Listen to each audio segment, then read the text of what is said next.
Chapter 40, The Ship.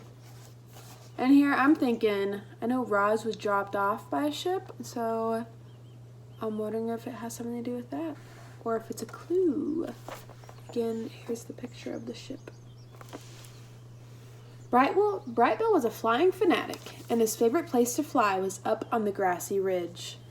The robot and the gosling liked to spend afternoons up there, working on the finer points of flying. And it was on one such afternoon that they noticed something mysterious far out at sea.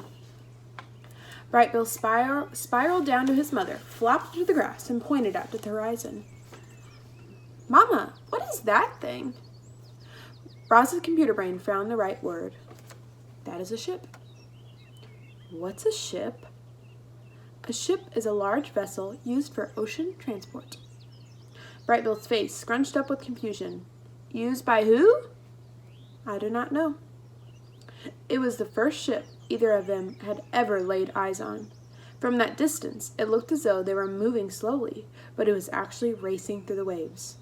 From that distance, it looked as though it were small, but it was actually one of the largest ships ever built. The robot and the gosling watched it crawl across the ocean until it finally disappeared to the south. Where had the ship come from? Where was it going? Who was on board? Roz and Brightbill had many questions, but no answers.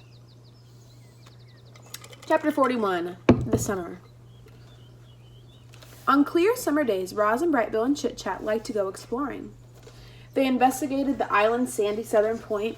They marveled at all the rainbows that curved up from the waterfall. They surveyed the forest from its branches of tall trees. They met new friendly creatures, and sometimes they met new unfriendly creatures, but the only creatures they had to worry about were the bears. One time, they came upon a bear fishing in the river, and Roz whispered, "You know what to do." Brightbill flew up and away, Chit-Chat scurried home through the treetops, and Roz melted into the landscape as only she could. Later, they met back at the nest and told their neighbors about their brush with danger. On dreary summer days, they would stay inside. Roz asked Brightbill and Chit-Chat about dreaming and flying and eating, about all the things that they could do that she could not. But the youngsters had too much energy to sit for very long. They spent one drizzly afternoon kicking acorns around the nest. Chit-Chat piled them up, and then Brightbill swung his big foot and the acorns went flying. The little friends chased acorns as they bounced and rolled and spun across the floor. Then they made a new pile and kicked them again. Sometimes an acorn would bounce off Roz's body, clang, and everyone would laugh and giggle together.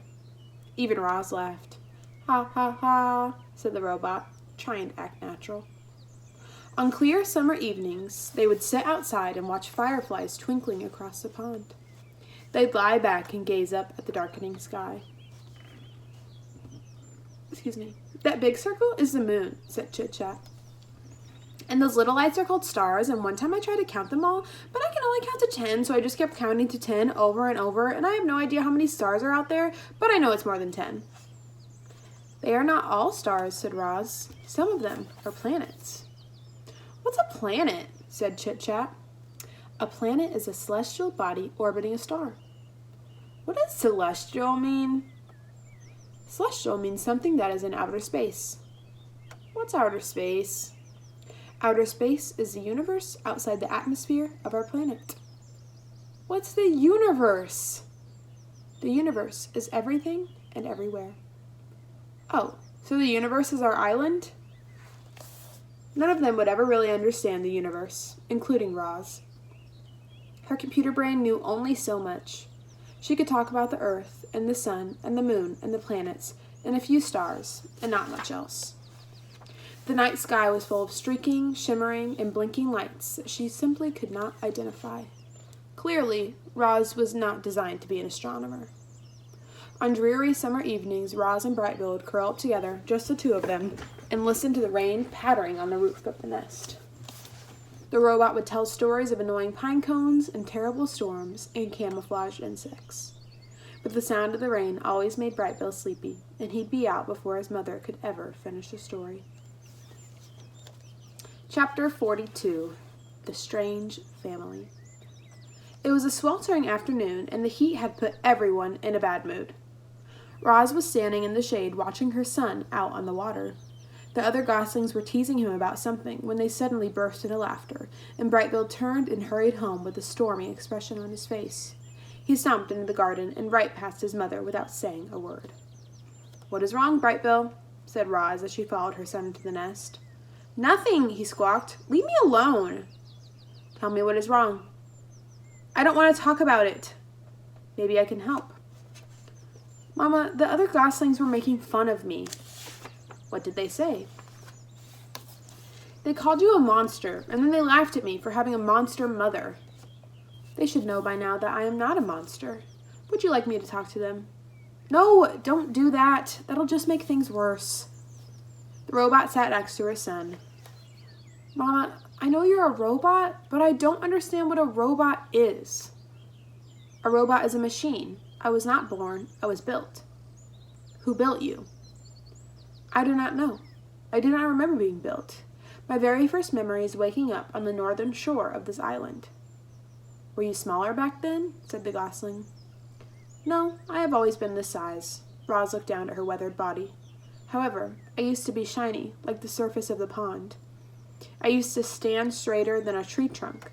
I used to speak a different language. I have not grown bigger, but I have changed very much." The robot wanted to explain things to her son, but the truth was that she understood very little about herself. It was a mystery how she'd come to life on the rocky shore. It was a mystery why her computer brain knew certain things, but not others.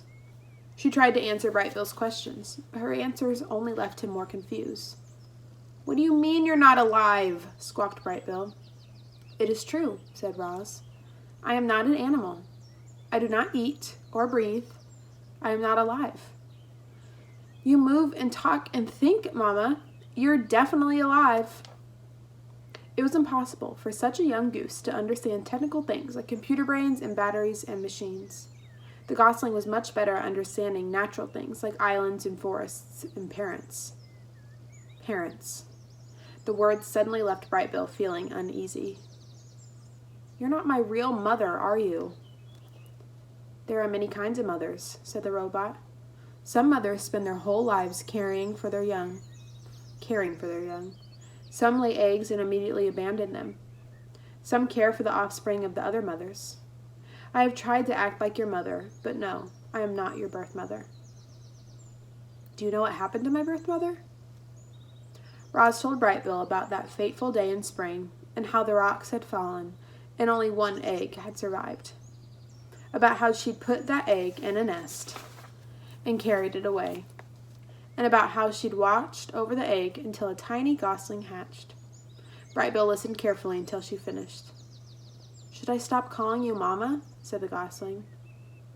"I will still act like your mother, no matter what you call me," said the robot.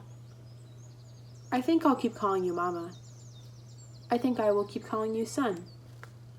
"We're a strange family," said Brightbill with a little smile, "but I kind of like it that way." "Me too," said Roz. How sweet is that? Chapter 43 is called The Gosling Takes Off. But where could he be going? I don't know.